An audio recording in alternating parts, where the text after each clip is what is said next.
এইভাবে পথ বন্ধ হয়ে যাবে। তো কাজে অন্তত চেষ্টা করছেন যে বাড়ির পানি, পুকুরের পানি, খালের পানি যেন মানুষের কষ্ট হবে এমন ধরনের কোনো কাজ যেন না। এটা রাসূলের হাদিস দিয়ে আমি বলতেছি, আমি হাদিস নম্বর বলছি 7 নম্বর, দান সদকা। দান সদকা করা। ওই যে আমি বলছি না যে মরার পরে বুঝবো আর আমি তো টাকা পয়সা দান সদকা করলাম না। এই দান সদকা আপনার বাধা মুসিবত দূর করবে, বড় ধরনের আপনার রোগ ব্যাধি থেকে, ক্যান্সার রোগ থেকে আল্লাহ আপনাকে মুক্ত হইতে পারে। আপনার হার্টের একটা বাল্ব বসিয়ে লক্ষ লক্ষ টাকা আপনার প্রত্যেক দিন 5 টাকা হাতে রাখবেন, আমি 5টা টাকা দান করবো। মাসে অন্তত 7টা মসজিদে অন্তত 5 টাকা হয়ে আসবে, মসজিদে 5টা টাকা দান করবো। দেখবেন আপনার এই দানের বিনিময়ে বড় বড় বিপদ থেকে আল্লাহ মুক্ত করে দেবেন। হযরত ঈসা আলাইহিস সালামের যে বিরোধীকে দেখলাম এক তোফা, সে কাপড় চোপড় ধোয় কিন্তু চরিত্র ভালো মানুষের দামি কাপড় গুলা টাকা দিলে, টাকা বেশি দিলে আরেকজনের কাপড় আরেকজনের দিতে, একজনের কাপড় আরেকজনের দিতে।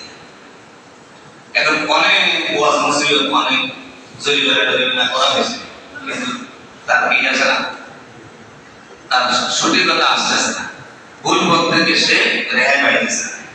অনেক চোর আছে না আমাদের দেশে, তো এত মারা মারা বড় চুরি গুলো সাথে বলবে যে ওই কোন চোর, ওই হুজুর পুরো এরকম।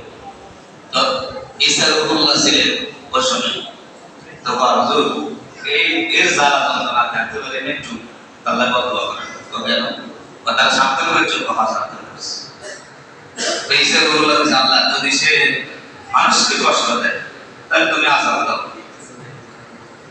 এখন সে খাদ্য খাবার করে জামা কাপড় ধুইতে গেছে, এক লোক আসছে রুটি লয়ে গেছে, এক বলিল ভাই আমি শেষ, আমি আজকে কোনো খাদ্য খাওয়া কিছুই হইল না, যদি আমার একটা রুটি দেন।